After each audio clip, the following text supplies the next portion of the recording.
त्यानंतर एक मोठी बातमी, विधानसभा निवडणुकीचे निकाल शनिवारी म्हणजे उद्या जाहीर होणार आहेत। या पार्श्वभूमीवर मुंबईमध्ये महाविकास आघाडीची एक महत्त्वाची बैठक पार पडली।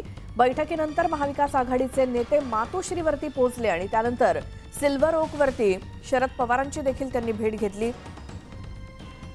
विशेष म्हणजे मुंबईत झालेल्या महत्त्वाच्या बैठकीत काँग्रेसचे प्रदेशाध्यक्ष नाना पटोले मात्र गैरहजर होते। नाना पटोलेंच्या अनुपस्थितीमुळे राजकीय वर्तुळात चर्चांना उधाण आलंय। नाना पटोले बैठकीसाठी का आले नाहीत? बैठकीचा पटोलेंना निमंत्रण नव्हतं की संजय राऊत बैठकीत असल्यामुळे नाना पटोले आले नाहीत, अशा विविध चर्चा सुरू आहेत। दरम्यान राज्यात आमचंच सरकार येईल असा दावा बाळासाहेब थोरात यांनी केला।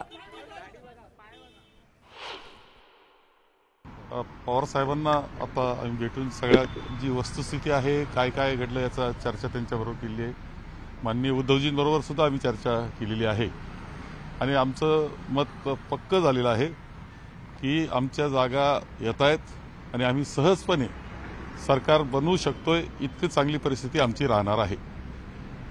याशिवाय आम्ही एक अशी आमचे कार्यकर्ते आता आहेत की जे काउंटिंग एजंट्स होणार आहेत, त्यांनी सुद्धा शेवटपर्यंत, शेवटचं मतमोजणीपर्यंत आणि पूर्णपणे सही होईपर्यंत त्यांनी तिथे थांबलंच पाहिजे, हे सगळ्यांना आम्ही सांगतो आहोत।